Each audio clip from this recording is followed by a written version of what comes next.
All right, so today we've got to look at a story that's actually a little bit uplifting, right? A little bit positive here. Sometimes stories can be a little bit negative, but this time, at least I consider it a good sign to see these things that are happening. So what do we have? We have the California governor, Gavin Newsom, is coming out and giving a speech about the protests. And what we have here is a situation where this isn't just a tone-deaf voice, right? What we've heard the National Security Advisor come out and say that there's no racism, systemic racism in police departments, right? Not a good sign. We've heard Trump come out and basically just making threats. We've heard a lot of people from the different governors around the country like just not handling it well.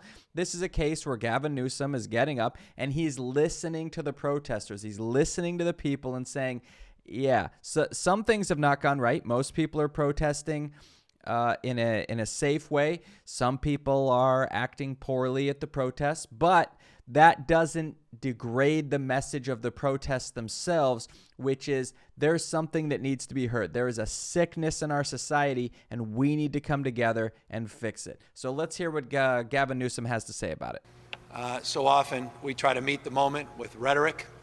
We feign resolve. We make a point to assert a new paradigm, and yet over and over and over and over again, we hear the names of those whose lives have been lost, have been taken, justice that was never advanced, and communities continuing to feel that they're not only being torn asunder, but not being listened to. And I fear, as I know many Americans fear, that we could be back in that moment. Every moment when you're in it feels like it's a different moment. Every moment when we're in it, we feel like, well, this time we're going to do things fundamentally differently. Yet over and over and over and over again, we don't meet that next moment. Over and over and over again, we fail to rationalize the goodwill, and we fail to materialize and manifest the ideals that we so often assert.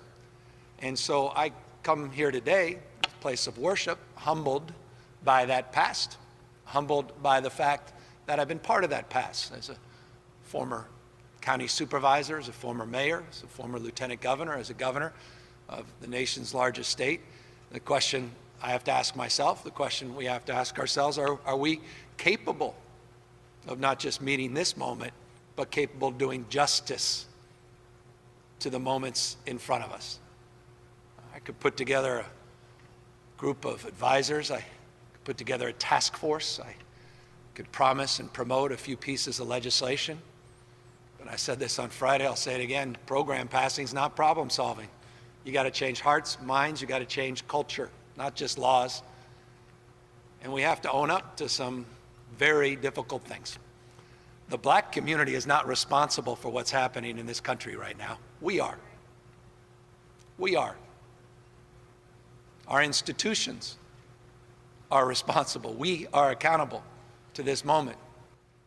So this is what I like. He's coming out. He's not trying to tell the protesters they're doing something wrong. He's not trying to talk about how, we're going to be rounding people up, and he's not bringing up violence to distract from the message. Are there violent actors out there? Yeah, sure. But the fact that there are some people who are going out and trying to cause problems should not take away from the message of all these people who are literally risking their lives to go out and be heard in a situation where it's undeniable, right? You have to look at this and go, yeah, that we have enough evidence. We've had enough people die. There is systemic problems. And that's what he's saying is that, yeah, policy needs to change, but it's not the only thing. The culture has to change. Hearts and minds have to change. And I don't feel like he's just doing it in some kind of, sometimes these speeches are written in a way where they're using big words and they're saying generalities.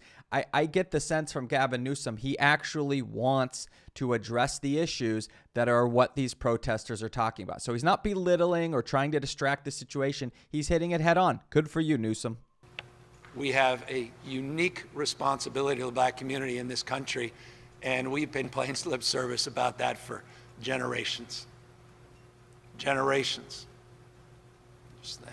Things move away in headlines, and we indulge on the margins, but we don't systemically, foundationally address the root of these issues. We prune. We don't tear out the institutional racism from all of our institutions, large and small. We don't. We know that. And the community knows that. You're seeing that manifested out in the streets the last 5 days. They know that. The question is, do we deeply understand that? Do we, or are we prepared to do something differently about it? Each and every one of us.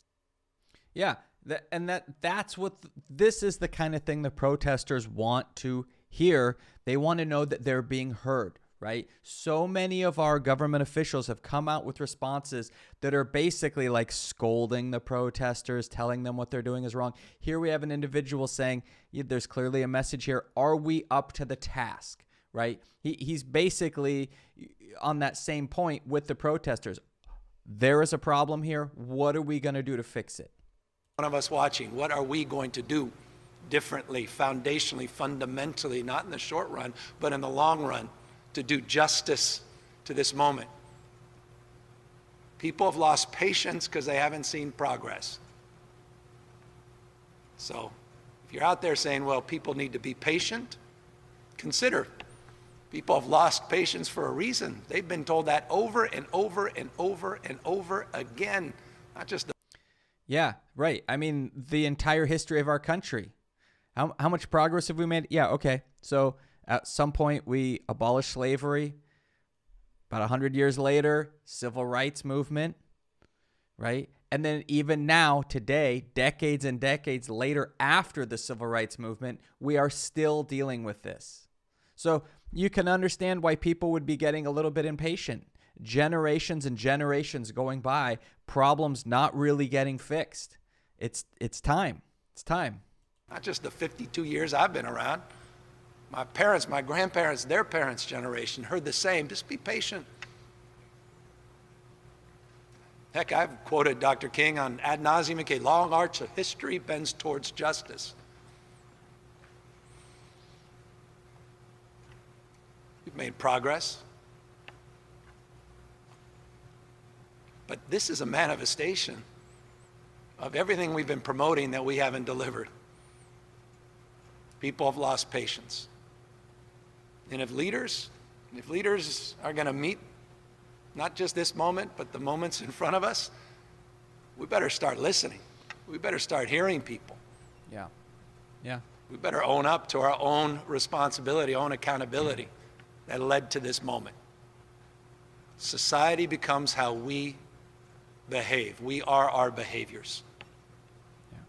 Each and every one of us has an obligation to do more and better. And folks in my position, more still. I get that. I own that. And so I am here as your governor, humbled over the course of the last 5 days, resolved to keep the peace, but recognizing that an armed camp is not a place of peace, and that the answer to violence is not more violence, and that if we're going to create the conditions to truly advance police, people have to know we mean it, and they have to.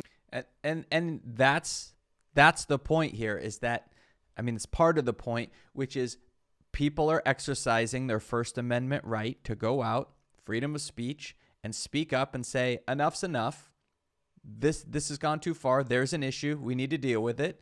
And he's laying it out. Yeah, we're not going to keep the peace with violence, with threats. We're not going to threaten to crack down on everyone, which is the whole way we got here, right? Police force is how we're in this situation. That's not the answer to this issue. And people protesting is not really an issue in and of itself, in that the protest should be allowed to happen. We don't need to crack down on that. We need to make sure people are safe and peaceful. But protesters should be allowed to protest. They should not be getting cracked down on like they are in other parts of the country. They have to know that they matter and we care. Yeah. And so for those of you that are out there protesting, I want you to know you matter. And I want you to know I care, we care. And I don't want to just demonstrate that rhetorically. I want you to know that I have a unique responsibility to prove that to you, not just assert it. You've lost patience, so have I. You are right to feel wronged. You are right to feel the way you are feeling. And we, collectively, society has a responsibility to you to be better and to do better. And we need to call forth our better angels and those that want to express themselves and have, thank you. God bless you. Keep doing it. Your rage is real. Express it so that we can hear it. Let's not let others drown out that rage. And those that Yeah, that's exactly right, right? We're not confusing the two issues of some people going out, looting, and causing violence. That doesn't diminish the voice that needs to be heard about the fact that, like he said, people's pain, people's rage is real. Their anger is real, and for legitimate reasons. That is not diminished because some people stole some shoes from a store and a Target got looted and a police station burned to the ground. Those are terrible things, but that doesn't change the fact that we have systematic problems that need to be addressed. And Newsom is hitting it right on the head here. I'm not patient any longer. I know you're not. We hear you, and we have a responsibility now to prove to you, not just to assert, that we're capable of being more and doing better as a society and a community. And so I just, again, want to express my deep gratitude, my deep humility to those leaders of every stripe that all across this state and all across our nation are doing justice in this moment. Those demonstrators that were reaching out and trying to calm other people, to those community leaders that were out there with brooms in the early morning, sweeping up glass, to folks that, were on the periphery that said, you know what, I can't stand on the periphery any longer. I need to be part of this effort. Thank you to all of your examples as well.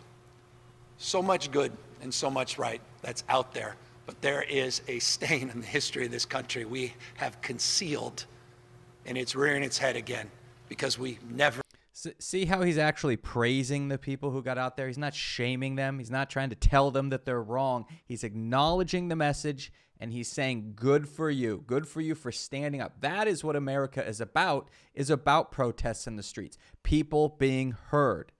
Okay, so expressing their ideas, being heard, and forcing action to take place. That is American, right? That is what America, at least the ideals that we're supposed to be about.